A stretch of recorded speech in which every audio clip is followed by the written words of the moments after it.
શું તમે ક્યારે વિચાર્યું છે કે વગર વિચારે બોલાયેલા શબ્દો કે સાંભળેલી વાતો ઉપર આંધળો વિશ્વાસ કરવાથી કેટલું મોટું નુકસાન થઈ શકે છે? આજે હું તમને એક એવી જ વાર્તા સંભળાવવા જઈ રહ્યો છું. આ વાત છે એક નગરની, જ્યાં એક અત્યંત રૂપાળી અને ગુણવાન રાજકુમારી રહેતી હતી. એનું નામ હતું અંજના.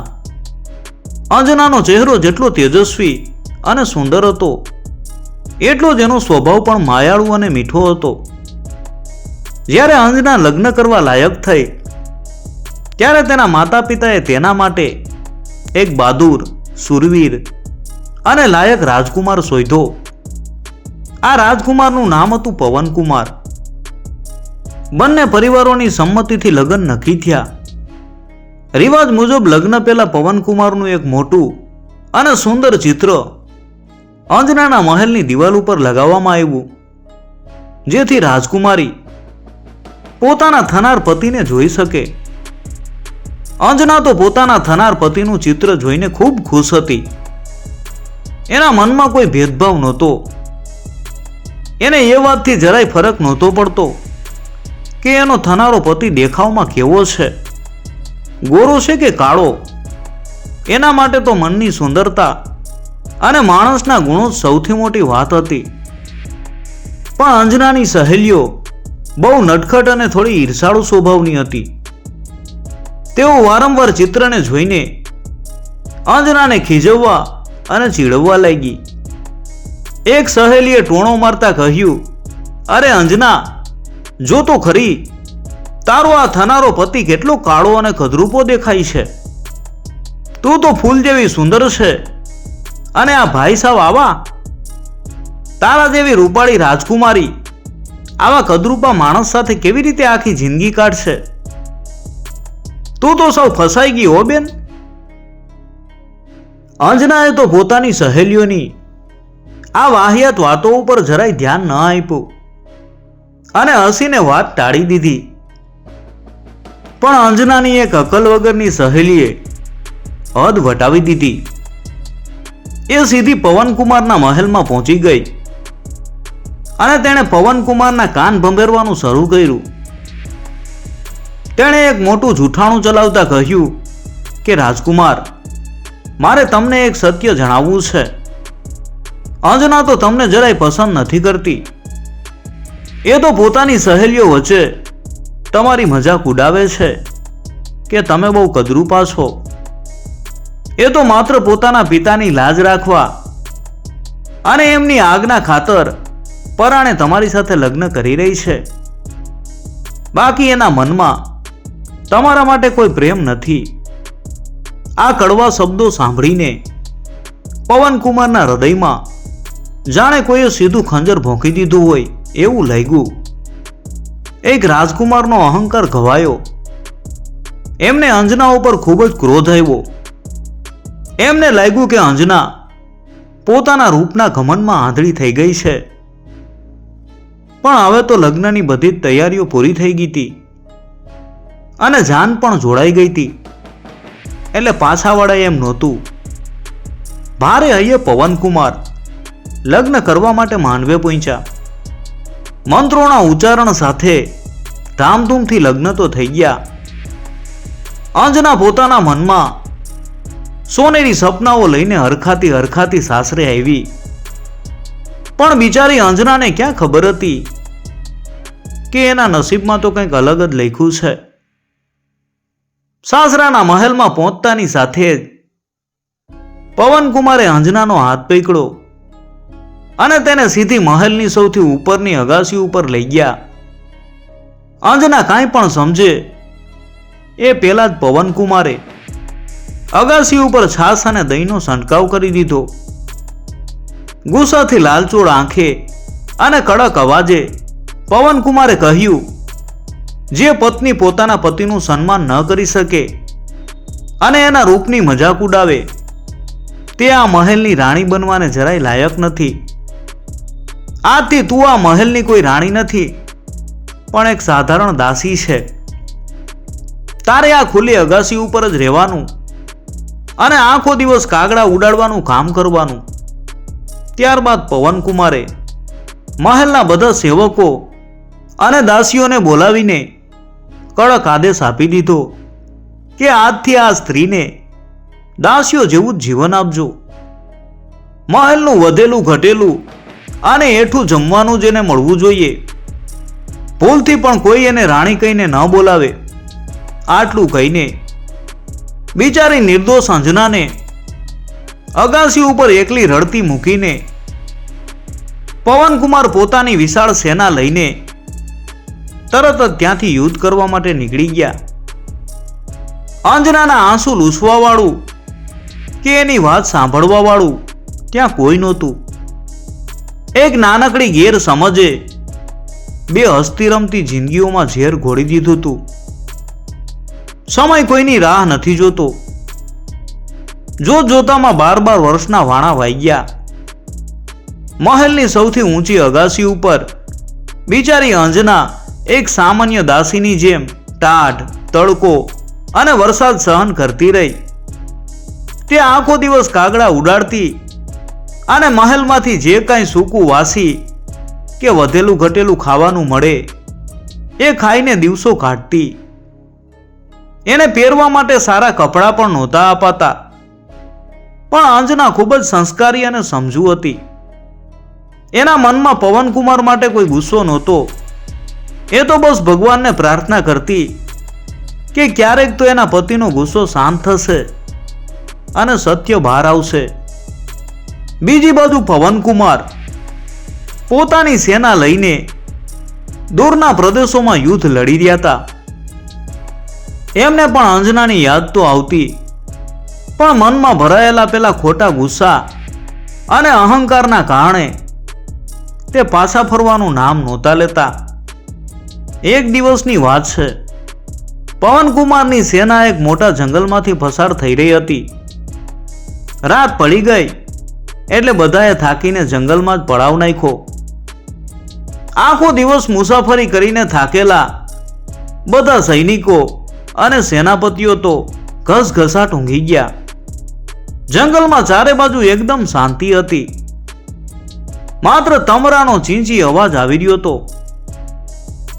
પણ પવનકુમારની આંખમાં ઊંઘ નહોતી. એ જાગતા હતા અને આકાશમાં ચમકતા તારા જોઈ રહ્યા હતા. એમના તંબુની બરાબર બહાર એક મોટું ઝાડ હતું.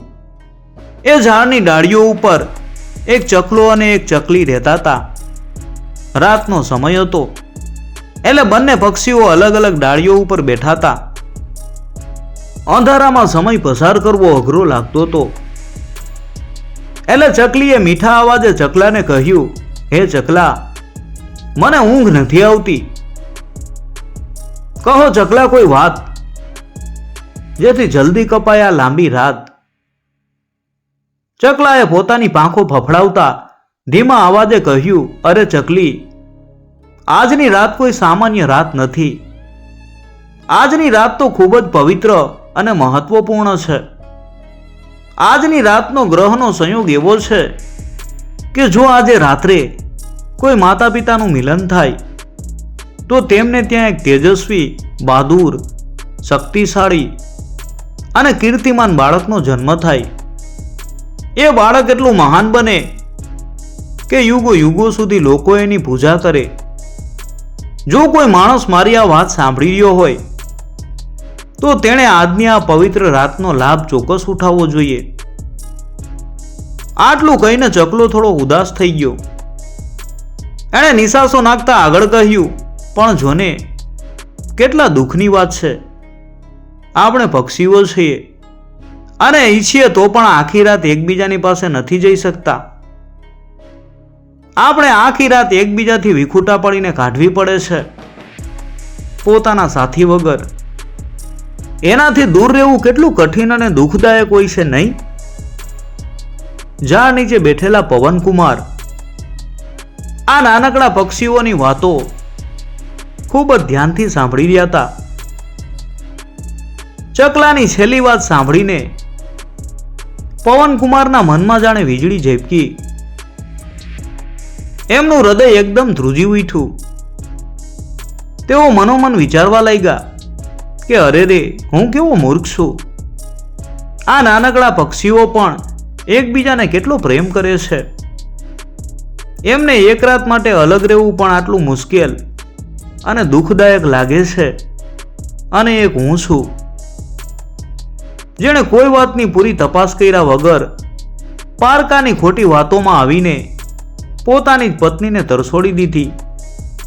મેં મારી નિર્દોષ પત્ની અંજનાને 12 વર્ષથી મારાથી દૂર રાખી છે. મેં એકવાર પણ પાછા જઈને એને જોવાની તસદી નથી લીધી કે બિચારી અગાસી ઉપર ટાઢ અને તડકામાં કઈ રીતે જીવતી હશે. મેં એને કેટલું મોટું દુઃખ આપ્યું છે. પવનકુમારને પોતાની ભૂલ સમજાઈ ગઈ. તેમને અંજના ઉપર કરેલા અત્યાચાર માટે ખૂબ જ પસ્તાવો થવા લાગ્યો.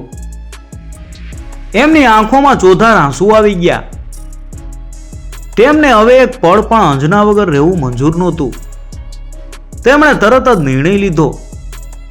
રાતનો સમય હતો, સેના સૂતી હતી, છતાં કોઈને પણ કહ્યા વગર અડધી રાત્રે જ પવનકુમાર પોતાના ઘોડા ઉપર સવાર થયા અને પવન વેગે પોતાના મહેલ તરફ જવા નીકળી પડ્યા. એમનું મન હવે અંજનાની માફી માંગવા માટે તડપી રહ્યું હતું. અડધી રાત્રે જ્યારે આખું નગર મીઠી નીંદરમાં પોઢેલું હતું, ત્યારે મહેલના દરવાજે અચાનક ઘોડાના ડાબલાનો તબડક તબડક અવાજ સંભળાયો. દરવાજે ચોકી કરતા પહેરેદારો તો રાજકુમાર પવનકુમારને અડધી રાત્રે સાવ એકલા પાછા ફરેલા જોઈને આશ્ચર્યચકિત થઈ ગયા. કોઈ કાંઈ પૂછે તે પહેલા જ પવનકુમારે અંજના પાસે જવાની ઉતાવળ બતાવી. એમના મનમાં બહુ મોટો પછતાવો હતો. મહેલની એક ઘરડી અને પ્રેમાળ દાસી દોડતી દોડતી સૌથી ઉપરની ખુલ્લી અગાસી ઉપર ગઈ, જ્યાં અંજના ટાઢમાં સૂતી હતી. દાસીએ હાંફતા હાંફતા અને ખુશીથી બૂમ પાડી, અરે બેટી, જલ્દી ઉઠો, તમારા સારા દિવસો પાછા આવી ગયા છે. આપણા રાજકુમાર પવનકુમાર પાછા ફર્યા છે અને અત્યારે જ તમને મળવા માંગે છે. 12 વર્ષ સુધી માત્ર દુઃખ અને અપમાન સહન કરનારી અંજનાને દાસીની આ વાત સાચી ન લાગી. તેને લાગ્યું કે કોઈ એની મજાક ઉડાવી રહ્યું છે.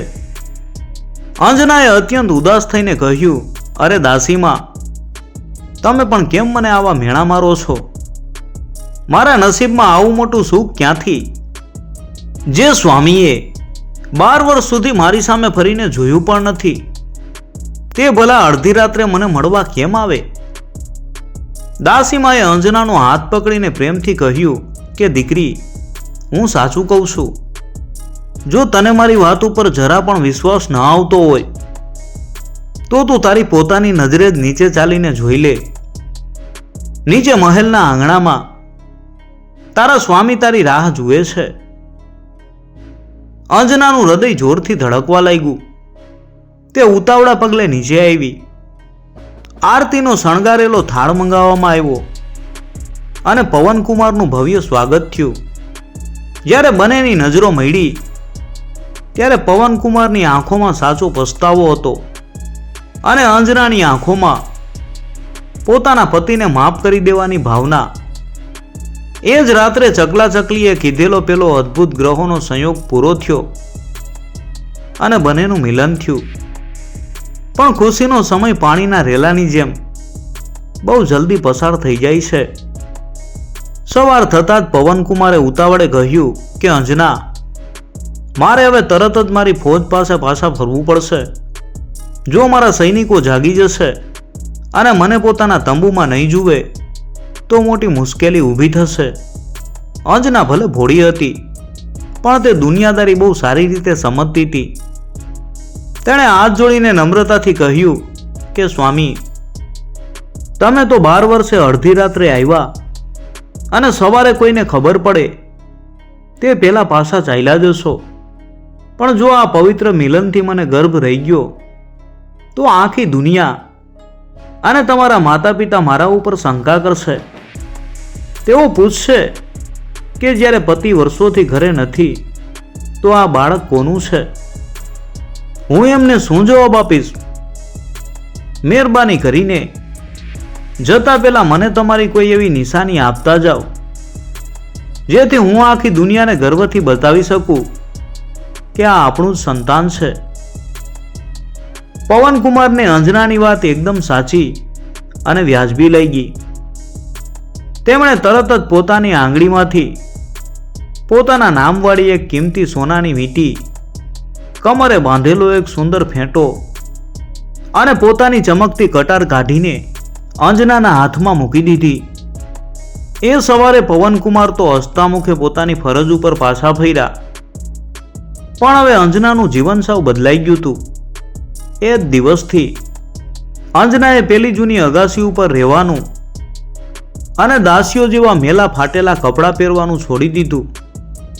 તે હવે સાચા અર્થમાં એક રાણીની જેમ સજી ધજીને રહેવા લાગી અને નીત નવા સાજ શણગાર સજવા લાગી. એના ચહેરા ઉપર પાછું તેજ અને ખુશી આવી ગયા હતા. પણ અંજનાને આમ અચાનક રાણીની જેમ સજતા સવરતા જોઈને એના સાસરિયાઓને બહુ નવાઈ લાગી. એમના મનમાં શંકાશીલ વિચારો આવવા લાગ્યા. તેઓ અંજનાના ચારિત્ર ઉપર શંકા કરવા લાગ્યા. તેઓ વારંવાર અંજનાને મેણા મારતા. તેઓ ગુસ્સામાં પૂછતા, અરે અંજના, અમારો દીકરો તો 12 વર્ષથી ઘરે નથી. એ તો દૂર દેશમાં યુદ્ધ લડવા ગયો છે. તો પછી તું આટલો બધો શણગાર કોના માટે કરે છે? તું કોને બતાવવા માટે આટલી નટખટ બનીને ફરે છે? તારા મનમાં શું ચાલી રહ્યું છે? અંજના બિચારી વારંવાર સાચું કહેતી કે રાત્રે પવનકુમાર આવ્યા હતા, પણ કોઈ એની વાત માનવા તૈયાર નહોતું. સમય ધીમે ધીમે પસાર થતો ગયો.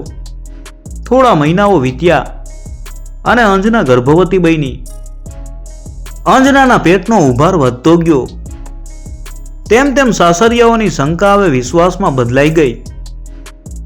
તેમને ખાતરી થઈ ગઈ કે અંજના કોઈ બીજા પુરુષ સાથે હળેમળે છે. અંજના વારંવાર રડતી રડતી પવનકુમારે આપેલી સોનાની વીંટી, કટાર અને ફેંટો બતાવતી. તે કરગરીને કહેતી કે મારા ઉપર વિશ્વાસ કરો, આ બાળક પવનકુમારનું જ છે. તેઓ અડધી રાત્રે મને મળવા આવ્યા હતા અને આ નિશાનીઓ આપી ગયા છે. પણ શંકામાં આંધળા થયેલા સાસરિયાઓએ એની એક પણ વાત ન સાંભળી. તેમને લાગ્યું કે અંજના ખોટું બોલી રહી છે. અંજનાના સાસરિયાઓએ અંજનાના પિતાને એક સંદેશો લખીને મોકલી દીધો કે તમારી દીકરી હવે બગડી ગઈ છે, તે બદચલન થઈ ગઈ છે. અમે તેને હવે એક પળ પણ અમારા ઘરમાં નહીં રાખીએ. દુઃખની વાત તો એ હતી કે અંજનાના પોતાના ઘરવાળાઓએ પણ કોઈ તપાસ કર્યા વગર સાસરીવાળાની આ ખોટી વાતને સાચી માની લીધી. ગુસ્સામાં આવીને સાસરિયાઓએ ગર્ભવતી અંજનાને મહેલમાંથી ધક્કા મારીને બહાર કાઢી મૂકી. એક ગર્ભવતી સ્ત્રી માટે આ કેટલું મોટું દુઃખ કહેવાય.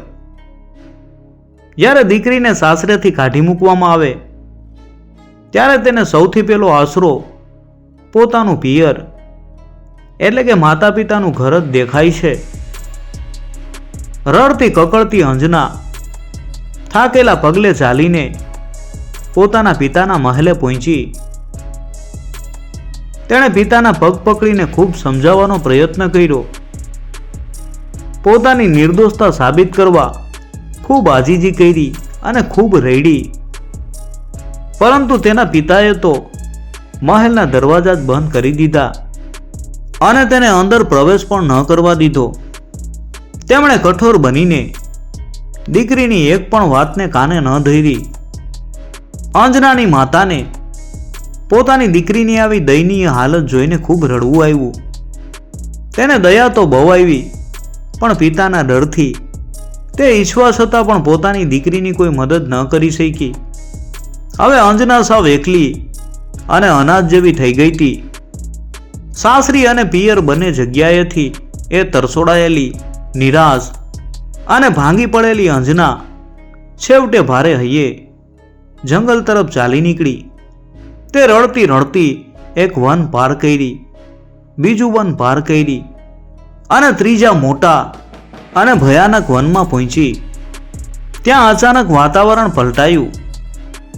આકાશમાં કાળા ડિબાંગ વાદળો ઘેરાઈ આવ્યા અને જોરદાર પવન ફૂંકાવા લાગ્યો. થોડી જ વારમાં એક ભયાનક તોફાન આવ્યું. પવનના સુસવાટા અને ધૂળની ડમરીઓમાં અંજના કંઈ જોઈ ન શકી. એ તોફાનના વંટોળમાં એવી ફસાઈ ગઈ કે ઉડીને સીધી એક ઊંડા ખાડામાં જઈને પડી ગઈ. ખાડામાં પડતા જ એને બહુ વાગ્યું અને એ બેભાન થઈ ગઈ. ઘણીવાર સુધી તે ખાડામાં પડી રહી. જ્યારે તોફાન શાંત થયું અને એને ધીમે ધીમે હોશ આવ્યો, ત્યારે તેણે ભારે હૈયે ખાડાની બહાર નીકળવાનો પ્રયત્ન કર્યો. બહાર આવીને તેણે પોતાના કપડાં સરખા કર્યા, પણ અચાનક એના ઉપર દુઃખનો બીજો મોટો પહાડ તૂટી પડ્યો.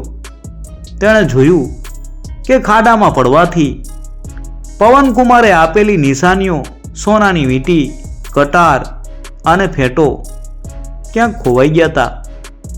હવે તેની પાસે પોતાની નિર્દોષતા સાબિત કરવા માટે એક પણ સાબિતી બચી નહોતી. અંજના સાવ ભાંગી પડી. એણે જીવવાની બધી જ આશા છોડી દીધી. એને લાગ્યું કે હવે આ દુનિયામાં જીવવાનો કોઈ અર્થ નથી. એણે મરવાનો કઠોર નિર્ણય કરી લીધો. જંગલમાંથી તેણે સૂકા લાકડા ભેગા કર્યા અને તેની એક ચિતા બનાવી.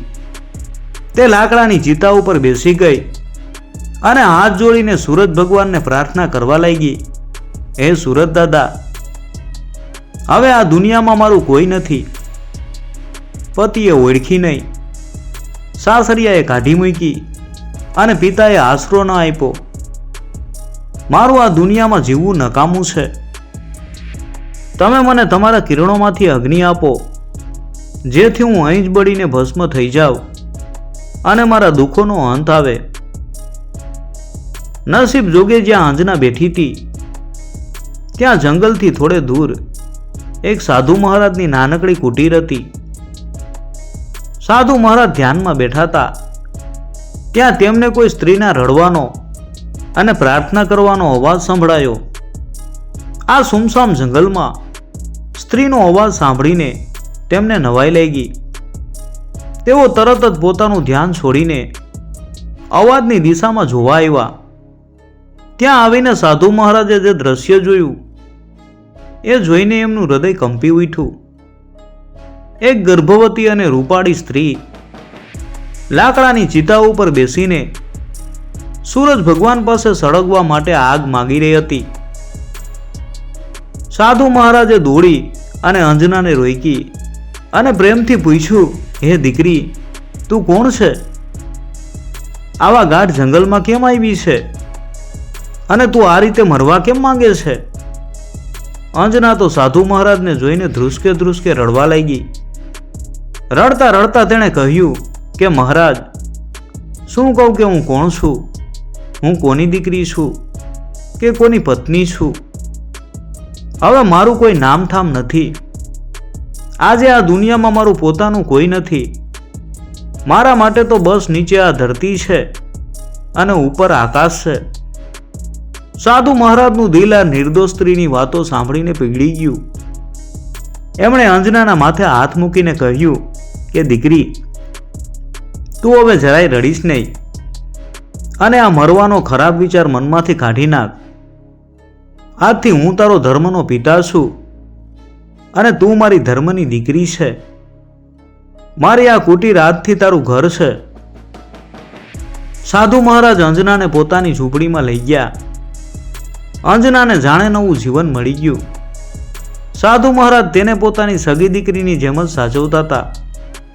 થોડા મહિનાઓ વીત્યા અને અંજનાએ એક ખૂબ જ સુંદર, તેજસ્વી અને રૂપાળા પુત્રને જન્મ આપ્યો. પેલા ચકલા ચકલીનો સંયોગ સાચો પડ્યો હતો. આ બાળક કોઈ સાધારણ બાળક નહોતો. એના ચહેરા ઉપર એક અનોખું તેજ હતું. ધીરે ધીરે સમય પસાર થવા લાગ્યો અને બાળક મોટું થવા લાગ્યું. તે હવે ઘૂંટણીએ ચાલતો અને ઝૂંપડીની આસપાસ મસ્તીથી રમતો થઈ ગયો હતો. એક દિવસની વાત છે. સાધુ મહારાજ નજીકના નગરમાં ભિક્ષા માંગવા માટે ગયા હતા અને અંજના ઝૂંપડીના કામકાજમાં વ્યસ્ત હતી. પેલું નાનકડું બાળક આંગણામાં ધૂળમાં રમી રહ્યું હતું. બરાબર એ જ સમયે આકાશમાં એક અદ્ભુત ઘટના ઘટી.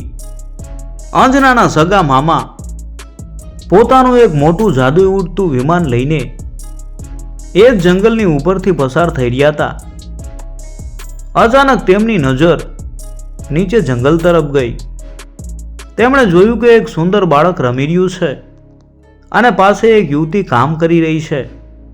મામાને નવાઈ લાગી કે આવા ભયાનક અને સુમસામ જંગલમાં આ કોણ હશે. તેમણે પોતાનું વિમાન ધીમેથી નીચે ઉતાર્યું. જેવા તેઓ વિમાનમાંથી નીચે ઉતર્યા, એમની નજર પેલી યુવતીના ચહેરા ઉપર પડી અને તેઓ તરત જ ચોંકી ગયા. અરે, આ તો મારી પોતાની ભાણી અંજના છે.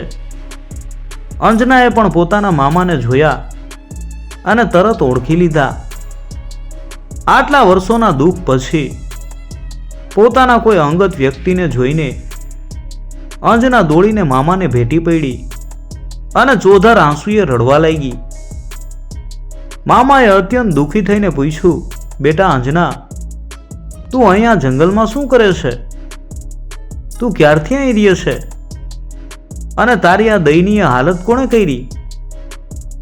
અંજનાએ રડતા રડતા સાસરી અને પિયરની બધી જ કથા મામાને કહી સંભળાવી. મામા બહુ ગુસ્સે થયા, પણ પછી તેમણે પ્રેમથી અંજનાના માથે હાથ ફેરવતા કહ્યું કે દીકરી, હવે જે થઈ ગયું તે થઈ ગયું. હવે તું મારી સાથે મારા મહેલમાં ચાલ.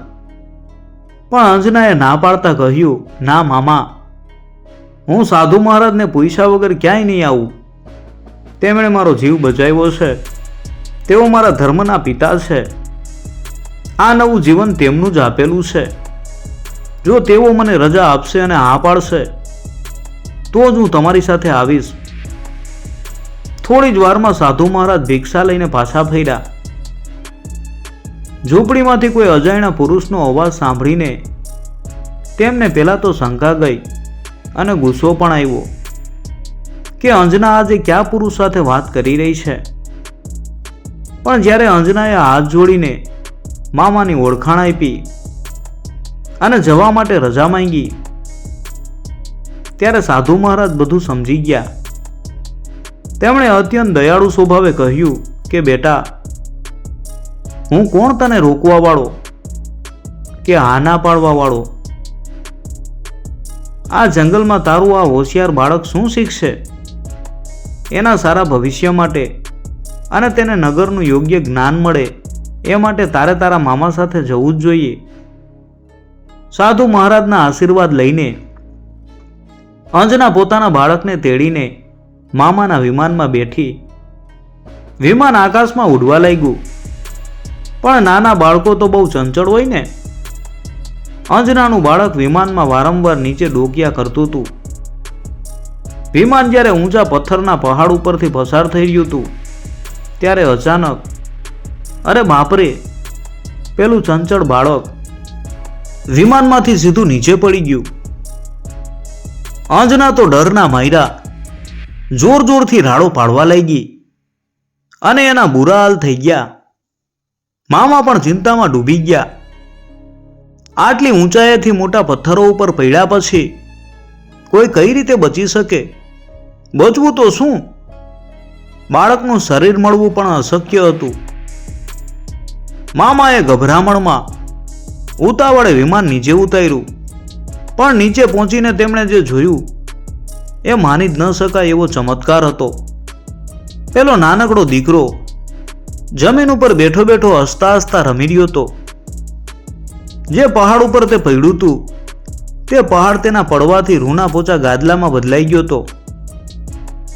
મામા આશ્ચર્યથી વિચારવા લાગ્યા કે નક્કી આ બાળક કોઈ અદ્ભુત અને ચમત્કારિક શક્તિવાળું છે.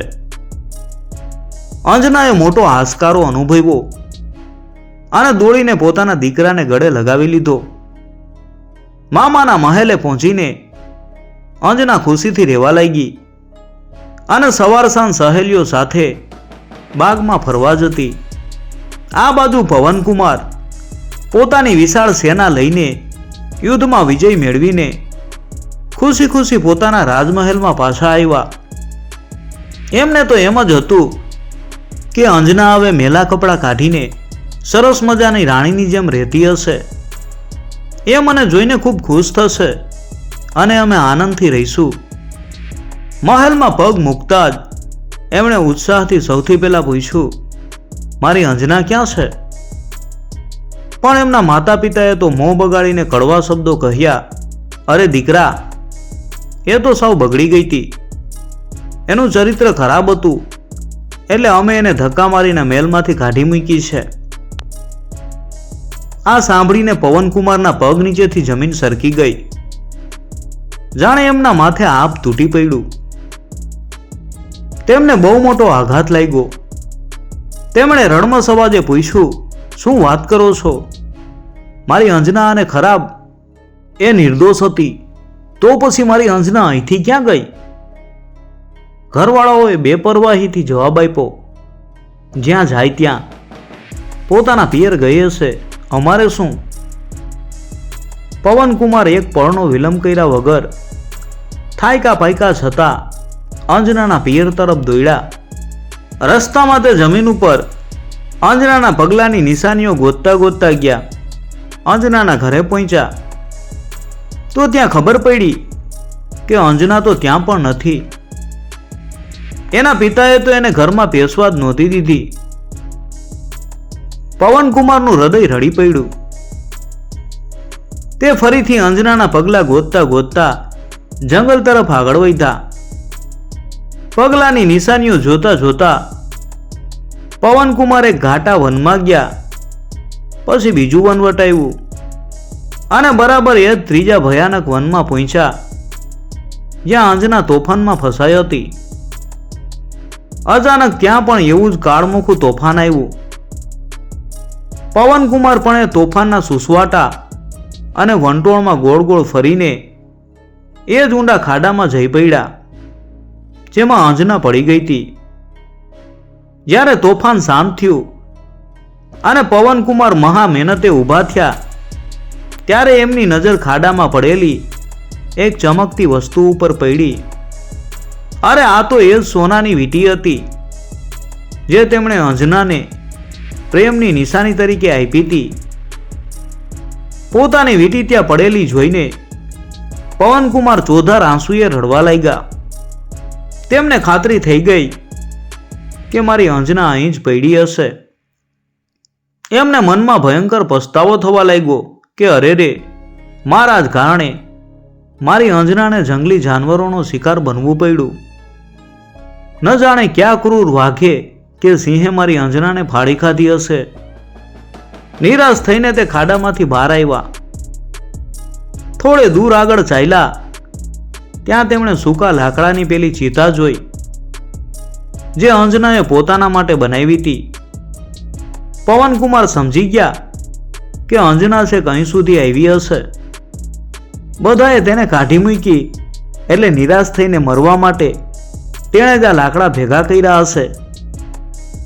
પવનકુમારને પોતાની જાત ઉપર ખૂબ જ નફરત થવા લાગી. તેમણે રડતા રડતા એ ચિતા ઉપર બીજા થોડા સૂકા લાકડા ગોઠવા. પછી હાથ જોડીને તે ભગવાનને પ્રાર્થના કરવા લાગ્યા, હે ભગવાન, આ બધો જ વાંક મારો છે. મારા ખોટા અહંકાર અને શંકાના કારણે મારી ગર્ભવતી પત્નીનો જીવ ગયો. એક નિર્દોષ અબળા રજડી પડી. હવે મારું આ દુનિયામાં જીવવું નકામું છે. મારું મરી જવું જ યોગ્ય છે. આમ કહીને પવનકુમાર ચિતા ઉપર બેસીને પોતાની જાતને આગ લગાવવા જતા હતા ત્યાં જ અચાનક પેલી ઝૂંપડીમાંથી સાધુ મહારાજને કોઈક માણસના રડવાનો અવાજ સંભળાયો. તેઓ તરત જ દોડતા દોડતા ત્યાં આવ્યા. તેમણે જોયું તો એક નવયુવાન ચિતા ઉપર બેસીને સુરતદાદાને પ્રાર્થના કરી રહ્યો હતો અને મરવાની તૈયારી કરી રહ્યો હતો. સાધુ મહારાજે મોટા અવાજે પૂછ્યું, અરે ભાઈ, તું કોણ છે? આવા બિહામણા અને સુમસામ જંગલમાં ક્યાંથી આવ્યો છે? અને આ રીતે તું ભરી જુવાનીમાં શા માટે મરવા ઈચ્છે છે? પવનકુમારે હાથ જોડીને ચોધાર આંસુએ રડતા રડતા કહ્યું કે મહારાજ, મારું નામ પવનકુમાર છે. હું દુનિયાનો બહુ મોટો પાપી છું. મારા જ લીધે એક નિર્દોષ સ્ત્રીનો જીવ ગયો છે. મેં મારી પત્ની અંજના ઉપર ખોટી શંકા કરી અને એને તરછોડી દીધી. અહીં મને ખાડામાં એની વીંટી મળી છે. નક્કી જંગલી પ્રાણીઓએ એને ખાઈ લીધી હશે. હવે આ દુનિયામાં મારું જીવવું નકામું છે. મને મરી જવા દો. સાધુ મહારાજ તો બધું જ જાણતા હતા. તેમણે સ્મિત કરીને પૂછ્યું કે બેટા, તું જે અબળા સ્ત્રીની વાત કરી રહ્યો છે, ક્યાંક તે સ્ત્રી ગર્ભવતી તો નહોતી ને? આ સાંભળીને પવનકુમાર તો એકદમ ચોંકી ગયા. એમના ચહેરા ઉપર આશ્ચર્ય અને એક નવી આશાની ચમક આવી ગઈ. તેમણે ઉતાવળા થઈને ખુશીથી કહ્યું, હા હા મહારાજ, આપ બિલકુલ સાચું કહી રહ્યા છો. મારી અંજના ગર્ભવતી હતી. પણ તમને કઈ રીતે ખબર પડી? સાધુ મહારાજે હસતા હસતા કહ્યું, અરે ગાંડા, તું જેને મરેલી સમજે છે એ તારી અંજના મરી નથી. એ તો એકદમ જીવતી અને સાજી નરવી છે. અને હા, એ પોતાના એક બહુ જ સુંદર, સુરવીર અને ચમત્કારિક દીકરા સાથે હસી ખુશીથી જીવી રહી છે. પવનકુમારની ખુશીનો તો હવે કોઈ પાર જ નહોતો રહ્યો. એમના મન ઉપરથી દુઃખનો પહાડ હટી ગયો. તેઓ અધીરા થઈને બોલી ઉઠ્યા કે મહારાજ, મારી અંજના ક્યાં છે? મને જલ્દી સરનામું આપો. હું તેને અને મારા દીકરાને અત્યારે જ મળવા માંગુ છું. સાધુ મહારાજે શાંતિથી જવાબ આપ્યો કે દીકરા, અંજના અહીંથી પોતાના મામા સાથે એમના નગરમાં રહેવા ચાલી ગઈ છે. પવનકુમારે સાધુ મહારાજની કુટીરમાં જઈને જળપાન કર્યું, એમના આશીર્વાદ લીધા અને તરત જ પોતાના ઘોડા ઉપર બેસીને અંજનાના મામાના નગર તરફ દોટ મૂકી. આટલા દિવસની દોડાદોડી અને ભૂખ તરસથી પવનકુમાર ખૂબ થાકી ગયા હતા. મામાના નગરના એક મોટા બગીચામાં પહોંચીને તેમણે પોતાનો ઘોડો એક આંબલીના ઝાડ સાથે બાંધ્યો અને ત્યાં ઝાડના સાઈડે ઘસઘસાટ સૂઈ ગયા. ધીમે ધીમે સાંજ પડવા આવી. પંખીઓ પોતાના માળામાં પાછા ફરવા લાગ્યા. એ જ સમયે અંજના પોતાની સહેલીઓ સાથે હસતી રમતી એ જ બગીચામાં ફરવા માટે આવી હતી. અંજનાની સહેલીઓની નજર અચાનક ઝાડ નીચે સૂતેલા પવનકુમાર ઉપર પડી. તેમણે દોડીને અંજનાને આ ખુશખબર આપી. અંજના તો દોડતી ત્યાં ગઈ. અવાજ સાંભળીને પવનકુમાર પણ જાગી ગયા. વર્ષોના દુઃખ અને લાંબા વિરહ પછી જ્યારે બંનેએ એકબીજાને જોયા ત્યારે બંનેની આંખોમાંથી આંસુની ધારાઓ વહેવા લાગી. આ આંસુ દુઃખના નહીં પણ ખુશીના હતા. પવનકુમારે પોતાનો અહંકાર અને ભૂલ માટે અંજનાની દિલથી માફી માંગી અને અંજનાએ પણ હસીને તેમને માફ કરી દીધા. અંજના પ્રેમથી પવનકુમારને પોતાના મામાના મહેલમાં લઈ ગઈ. ત્યાં પવનકુમાર પહેલીવાર પોતાના દીકરાને મળ્યા અને એને પ્રેમથી છાતીએ વળગાડી લીધો. થોડા દિવસ મામાના મહેલમાં રોકાઈને પવનકુમાર પોતાની પત્ની અંજના અને દીકરાને લઈને રાજી ખુશીથી પોતાના ઘરે પાછા ફર્યા. પછી તો ઘરના બધા લોકો પોતાની ભૂલ સમજી ગયા અને ગેરસમજ ભૂલીને કાયમ માટે આનંદથી રહેવા લાગ્યા. આ વાર્તા આપણને શીખવે છે કે આપણે ક્યારેય કોઈની કાન ભંભેરણીમાં કે બીજાની વાતોમાં આવીને આપણા પોતાના લોકો ઉપર ખોટી શંકા ન કરવી જોઈએ. વગર વિચારે અને ઉતાવળમાં લીધેલો નિર્ણય હંમેશા મોટું દુઃખ આપે છે. અને બીજી સૌથી મોટી વાત એ છે કે જીવનમાં ગમે એટલું મોટું દુઃખ કેમ ન આવે, અંજનાની જેમ હંમેશા ધીરજ અને હિંમત રાખવી જોઈએ. ધીરજના ફળ હંમેશા મીઠા હોય છે અને અંતે હંમેશા સત્ય અને સાચા પ્રેમનો જ વિજય થાય છે.